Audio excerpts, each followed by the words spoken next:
عباس وہ واحد شخص ہے کہ جو پانی تک پہنچا کربلا میں، پانی کو ہاتھوں میں اٹھایا۔ فارسی کا شعر ہے، اس کا مفہوم یہ ہے کہ اپنے کف میں جب پانی کو اپنے قریب کیا تو عکس میں 6 ماہ کا بچہ نظر آیا۔ عباس نے پانی کو پانی پہ مار دیا۔ کیوں؟ کیونکہ جب میرا مولا پیاسا ہے میں پانی نہیں پی سکتا۔ یہ وفا ازم ہمارے لیے مجلس میں جملہ سن کے چلے جاتے ہیں، ہمیں زندگی میں کبھی وفا کر کر دیکھے۔ وفا کرے انسان، کبھی کسی کے ساتھ وفا کرے، وہ کسی اور کے ساتھ نہیں تو کم از کم اپنے ساتھ تو وفا کرے انسان۔ اپنی طرف دیکھے، اپنی نگاہوں کی طرف دیکھے، اپنے وجود کی طرف دیکھے۔ عجیب جملہ ہے، عجیب واقعہ ہے۔ شہید دست غیب کہ آپ کی صلوات ان کے درجات میں اضافہ فرمائے۔ اللہم صلی علی محمد۔ فرماتے ہیں کہ شخص فرانس میں پڑھنے گیا، وہاں پڑھتا تھا تو اس نے کتا پالا اپنے لیے، گھر کی حفاظت کے لیے۔ تو وہ یہ صبح پڑھنے چلا جاتا تھا، رات کو واپس آتا تھا، کتا اس کے ساتھ اندر آ جاتا تھا۔ کہتا ہے ایک دن میں واپس آ رہا تھا، شدید سردی تھی، تو میں نے اپنے چہرے کو شال سے لپیٹا ہوا، اپنے آپ کو بالکل کور کیا ہوا۔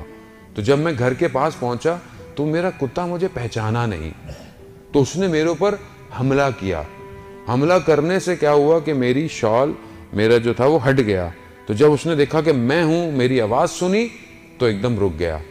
اب میں نے جب اندر جانے لگا تو میں نے کہا اندر آؤ، تو وہ اندر نہیں آیا۔ تو میں سمجھ گیا کہ کتا شرمندہ ہے اپنے عمل سے۔ کہتا ہے صبح جب میں باہر نکلا تو سردی کی شدت سے کتا مر چکا تھا۔ کتے نے حیا کی اپنے مالک کے اوپر حملہ کرنے کے بعد۔ عزیزان محترم، ہم خدا کے کتنے فرمانوں کو پیچھے گزارتے چلے جاتے ہیں۔ خدا کتنا ہمیں کہتا ہے کہ یہ مت کرو، ہم وہ کیے چلے جاتے ہیں۔ کتنی حیا اور وفا ہے ہمارے اندر۔ آج ہم غازی عباس کے لیے وفا کا درس دے رہے ہیں۔ وفا، میں کتنی وفا کر رہا ہوں، میں کتنی اپنی ان آنکھوں سے وفا کرتا ہوں کہ پروردگار تو نے نعمت دی ہے، ان کو کفران نعمت نہ کروں۔ کتنی وفا ہے میری آنکھوں سے، کتنی وفا ہے میری سوچوں سے، کتنی وفا ہے کہ میں خدا کو سجدے کر رہا ہوں پھر جا کر کسی اور سے دل لگا رہا ہوں۔ عزیزان محترم، حضرت عباس نے وفا پر کمال اور اوج دکھایا اور جتنا کچھ کر سکتے تھے کیا، مگر اپنے امام کی اطاعت کی۔ اطاعت ہے وہ آج ہم یہاں آئے کیوں ہیں؟ ویسے بھی جمعے کا دن ہے، ظہور کا متوقع دن ہے، اور ایک عجیب رابطہ بھی ہے۔ علماء بیان کرتے ہیں حضرت عباس کا اور امام زمانہ کا۔ علماء بیان فرماتے ہیں کہ جہاں پہ بھی حضرت عباس کا ذکر ہو، ان مجلس میں امام زمانہ تشریف لاتے ہیں۔ عزیزان محترم، ہم دیکھیے کہ آج ہم وقت کا امام انشاءاللہ ان کی نظر نگاہیں ہماری طرف ہوں، اور یقیناً ان کی نگاہیں ہماری طرف ہیں۔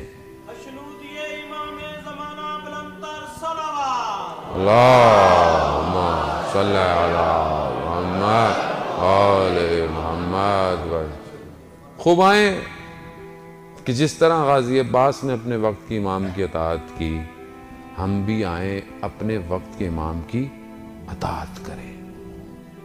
بندے حقیر کو جب بھی توفیق ہوتی ہے کربلا جانے کی، غازی عباس سے میں ایک دعا ہمیشہ مانگتا ہوں زری کو پکڑ کے، وہ یہ کہ میں مولا غازی عباس، جس طرح آپ نے اپنے وقت کے امام کی اطاعت کی اور اپنی جان کو قربان کیا، مجھے بھی یہ نوکری دیجیے کہ میں اپنے وقت کی امام کی اطاعت کروں اور اپنی جان کو قربان کروں۔ عزیزان محترم، تو غازی عباس کا ذکر سننے آئے اور وفا کے پیکر کا ذکر سننے آئے، اطاعت ذکر سننے آئے، اور دل میں یہ کہیں خیال ہی نہ ہو کہ میں بھی تو اپنے وقت کے امام پر قربانی دوں۔ نہیں، کیونکہ اصل میں ہم سے کچھ دیا نہیں جاتا، ہم سے صرف لیا جاتا ہے۔ ہم لوگ کیا ہیں؟ ہم علم کیوں اٹھاتے ہیں؟ منت پوری ہو جائے۔ علم پہ جاتے کیوں ہیں؟ منت پوری ہو جائے۔ کسی دن علم سے آواز آ گئی کہ اپنی جان دو، اس دن کتنے علم اٹھائیں گے ہم؟ عزیزان محترم، میں حقیقت آپ سے بیان کر رہا ہوں، منع نہیں ہے اہل بیت سے مانگنا، وہ تو ہے ہی مانگنے کے لیے، وہ تو کہتے ہیں مانگو ہمارے در سے آؤ، ان کے در نے تو عطا کرنا ہے۔ خدا مغفرت کرے ہماری والدہ کو، ان کی جاننے والے تھیں، اہل سنت برادران میں سے تھے، محلے میں رہتے تھے، 8-9 سال ہو گئے تھے، ان کے یہاں اولاد نہیں ہوتی تھی، تو وہ کافی والدہ کے پاس آتی تھی کہ اولاد نہیں ہے۔ یہ میں آپ کو اپنی زندگی کا واقعہ بیان کر رہا ہوں، آپ کی زندگی میں بھی 100 واقعات ایسے ہوں گے۔ ہماری والدہ بہت زیادہ پڑھی لکھی تو تھی نہیں خاتون، انہوں نے کہا کہ بھائی میں ایک کام کر سکتی ہوں، آپ میرے ساتھ چلیں، امام بارگاہ میں ایک علم لگا ہوا ہے اور وہاں جا کر بیٹا مانگے، اولاد مانگے۔ عزیزان محترم، خدا نے 1 نہیں 2 نہیں، ان خاتون کو 4 بیٹے دیے۔ قاضی عباس ہے، باب الحوائج ہے، حوائج کا دروازہ ہے، یعنی آپ اپنی حاجتوں کو مانگیں، باب الحوائج ہے۔